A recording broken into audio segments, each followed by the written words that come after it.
E aí, pessoal, como é que vocês estão? Todo mundo bem? Tranquilos?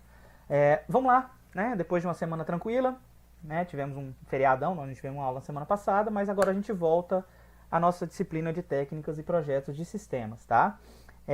Nessa disciplina, nessa aula, nós vamos começar a trabalhar com um ponto extremamente importante, principalmente quando se fala em qualquer processo de desenvolvimento de um sistema, de desenvolvimento de software, né?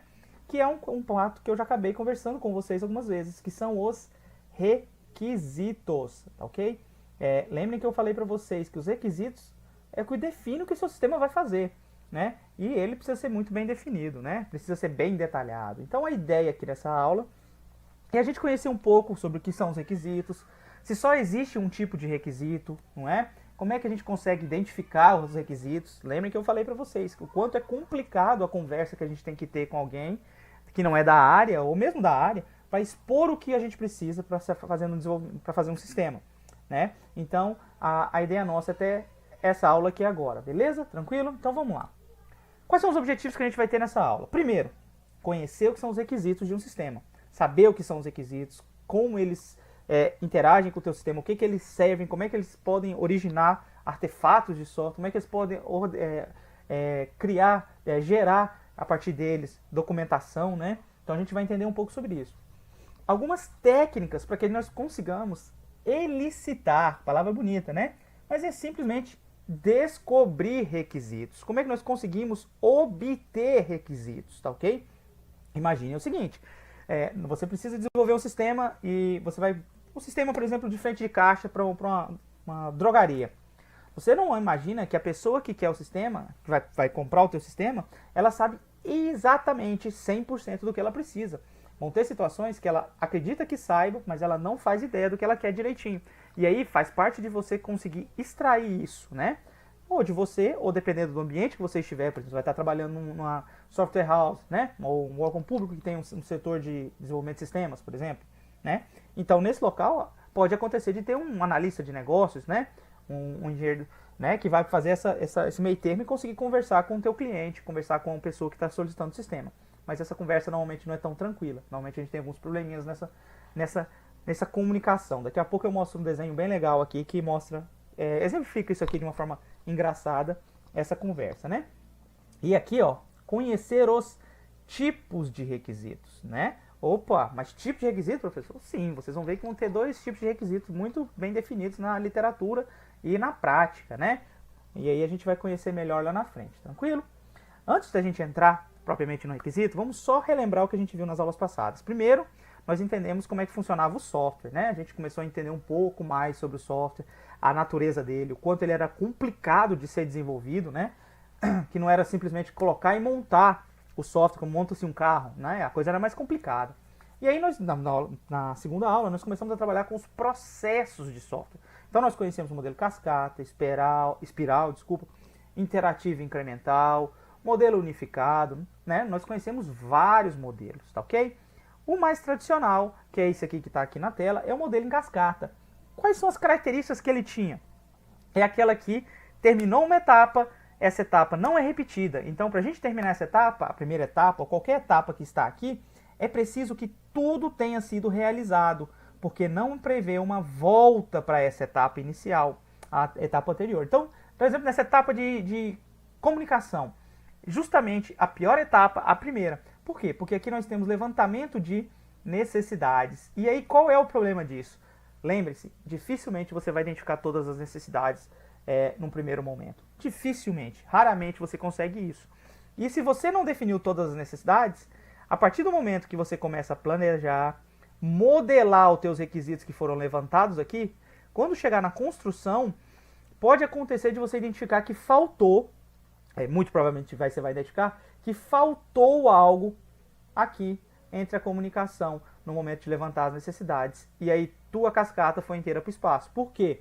Porque ela não prevê que exista uma volta e um refino nessas atividades que estão sendo realizadas, tá ok? Então, só repassando as atividades. Comunicação é a parte inicial, onde você vê viabilidade, você conversa com o cliente, você analisa o que precisa ser feito, tá? E você levanta, principalmente, o que o cliente, aqui eu vou tratar cliente, a pessoa que está contratando o teu software, né? Ou poderia ser você também. O que você quer, ou o que o cliente quer que tenha no sistema. Ah, eu quero que emita nota fiscal eletrônica, eu quero que emita relatórios. No caso de uma escola, eu quero que eu cadastre meus alunos, que eu cadastre professores, que eu consulte professores, né? Então aqui a gente começa a conversar e ver o que ele quer. Aqui, extremamente importante, porque aqui também reside um dos problemas. Lembra do que nós vimos lá, que a manutenção do software é a parte que mais despende custo e tempo, né? Construir até que não é tão complicado, mas dar manutenção nisso é muito problemático. Então aqui, para iniciar, nós precisamos definir algumas coisas, estimativas, né? Cronograma é importante, né? E como é que eu vou conseguir acompanhar o que está sendo feito, né? Então eu estimo que, por exemplo, eu vou precisar gastar, sei lá, R$1 milhão. Em quanto tempo? Em 5 meses, né? E aí como eu consigo aferir que esse desempenho durante os meses estão acontecendo, né? Então a gente começa a planejar isso aqui. Depois que isso foi passado, a gente passa para a parte da modelagem, tá ok? A primeira parte a gente começa a analisar como estão os requisitos, como é que eles foram definidos, quais são os requisitos. E a gente começa a pensar eles, desenhar eles e começa a preparar um projeto de software. Esse projeto é o que vai servir de base para a nossa codificação e os nossos testes, tá ok? Por que os nossos testes? Porque a partir de um requisito, por exemplo, meu sistema tem que gravar 10 professores, minha turma tem 10 professores. Vamos imaginar, então minha turma tem 10 professores. Então aqui nos testes eu preciso testar se realmente eu consigo inserir 10 professores em uma turma. Percebam o encadeamento que está aqui? Saiu da comunicação, foi planejado, modelado os requisitos até chegar na construção, né? Então aqui nós desenvolvemos o sistema e aqui é a parte de entregar o sistema, dar o suporte no sistema e dar um feedback do que aconteceu. Aqui é um problema. Por quê? Porque normalmente leva-se muito tempo, lembrando em consideração do modelo em cascata, leva-se muito tempo para chegar nesse processo de entrega de software. E às vezes quando você vai entregar, muita coisa pode ter mudado, o cliente pode ter mudado a cabeça, muita coisa pode ter sido alterada. Então esse é um dos problemas do cascata e um panorama rápido sobre ele. Visualizando esse problema, modelos foram propostos, né? E um modelo muito utilizado é o modelo unificado. Qual é a principal diferença desse modelo? As etapas são muito parecidas, né? Ele só diminui um pouco a quantidade.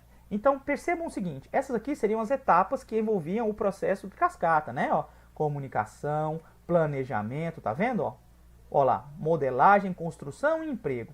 Construção e emprego, tá ok? O modelo unificado, o que ele faz é unir alguma dessas etapas, dividindo as atividades que são realizadas.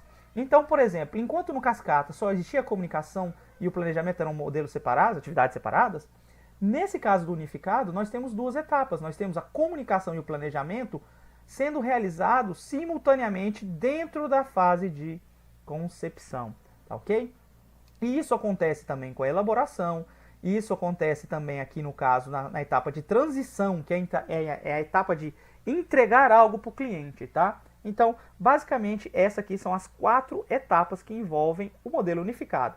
Concepção, elaboração, que envolvem o planejamento e a modelagem, né? Aqui no planejamento, toda aquela estimativa, né? Com cronograma. Aqui na modelagem, a gente já trabalha o modelo de análise e a análise dos requisitos e o nosso modelo de projeto, o nosso projeto de software, tá ok? Então tá aqui na fase de elaboração. A fase de construção é única aqui e a fase de transição envolve tanto construção, uma parte da construção, quanto do emprego. Tá, pessoal, isso aqui não tem nada demais, mas aqui é a sacada. É esse efeito que acontece aqui. Esse efeito espiral. O que é isso aqui? Isso aqui indica o seguinte: meu sistema agora ele não é rígido como era o cascata, em que depois que eu passei da primeira fase da comunicação, eu nunca mais voltava nessas fases. Isso aqui não acontece no modelo unificado. Por quê? Porque ele se inicia na comunicação e ele passa por todas as etapas. Só que ao final dessas etapas, ele precisa me entregar um incremento de software. O que é um incremento? Uma parte do meu sistema, tá? Ele tem que me entregar uma parte funcionando no meu sistema. Isso aqui vai para minha produção, outra etapa, né? Minha produção, tá ok? Ao final disso aqui, meu sistema não está completo. E aí ele continua fazendo esse processo de espiral até que o meu sistema esteja terminado. Isso são chamados de interações, né? Iterações, desculpa. São as minhas iterações. Então eu vou repetindo isso. E aí aqui tem uma parte legal. Vamos imaginar que ele chegou no incremento do software, e aqui, aquele exemplo que eu dei dos 10 professores por turma, aqui não aconteceu. Se fosse num cascata, nós teríamos um problema gigante. Mas aqui no modelo unificado, não. Por quê? Porque se foi identificado esse erro é retornado aqui para o meu processo e passa novamente por um refino de comunicação, planejamento, modelagem e construção. E aí ele vai ser entregue agora corrigido, tá? Então, esse processo acontece até que o meu sistema esteja pronto, tá bom? Então, essa basicamente é a diferença desses dois modelos. Para nossas aulas, nós vamos tentar focar no modelo unificado. Então, a gente vai começar a trabalhar um pouquinho com as etapas do unificado, tá bom? Mas isso um pouquinho mais para frente. Uma parte importante, né? Eu acabei falando da fase de concepção, né? E não apontei a principal parte, tá?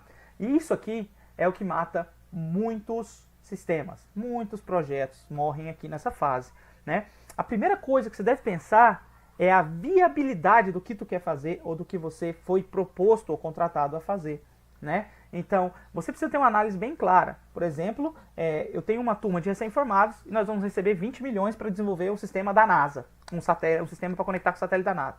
É possível ser feito? É. A minha turma vai conseguir fazer? Não, ela não vai conseguir fazer isso. Não importa o dinheiro. Isso não é viável para elas. Então, é o momento que nós podemos abortar ou então repensar o meu projeto. Mas espera aí, eu tenho que fazer com a minha turma?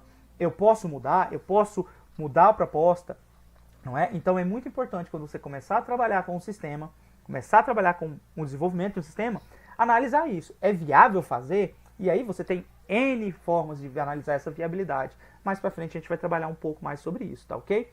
Então é importante pensar isso aqui. Você verificou que é viável, não é necessário repensar o meu projeto tá ok? Então você vai ter a fase de comunicação com o teu cliente, né? E aqui é um desenho muito engraçado, né? Uma gravura muito engraçada que a gente já está acostumado na área. Isso aqui representa uma conversa entre alguns setores da área de desenvolvimento de sistema. A minha primeira etapa diz aqui, como o cliente explicou para o meu analista o que era isso aqui. Olha isso aqui como é que ele explicou, né? Não é que ele queria realmente esse balanço com 3. Não, longe disso, ele queria um balanço simples, né? A gente vai ver depois como é que ele queria. Mas isso aqui foi o que o meu cliente explicou. Lembrem-se que nem sempre ele conhece os termos da informática, conhece perfeitamente o que ele quer, tá? Aí aqui vem para a próxima etapa, como que o gerente entendeu. Isso foi explicado e isso foi entendido. Percebam a mudança que vai acontecendo em cada uma das etapas, né? E aqui tem como que o analista projetou. O analista deu lá uma gambiarra para ver se conseguia funcionar o balanço, né? Aqui fizeram a maldade, né, com a área da programação, que é uma área que eu gosto bastante. Então tá aqui, como é que o programador codificou, né? O programador matou o meu balanço, né? Meu balanço foi para o espaço, não funciona, né? Como que um consultor descreveu? Isso aqui é importante, para quem já teve um contato com consultores, né, que vendem softwares, realmente eles fazem isso para qualquer área, né? O carro também, qualquer produto, né? Produto de beleza, tudo, né? Eles vendem um produto excepcional, né? Mas aí, quando você vai pegar o programa, lembre-se como ele está codificado, né?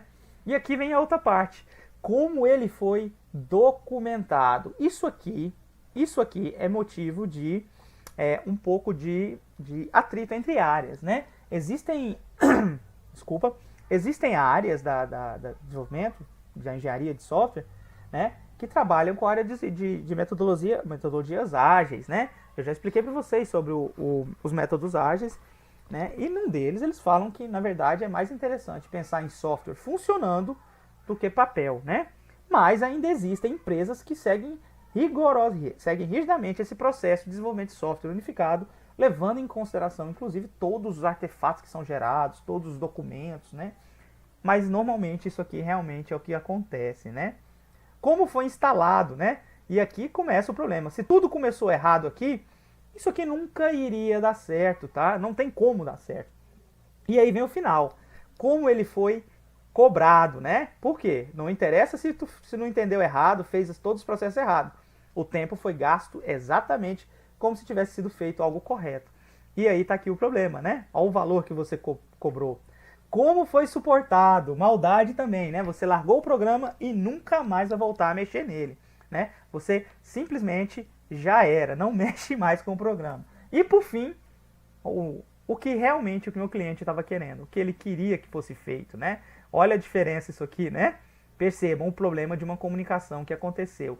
E aqui na minha fase inicial, no problema do entender o que o cliente explicou, tudo desandou e nem perto disso aqui chegou, né? Isso aqui tudo reside no meu problema de comunicação, tá ok?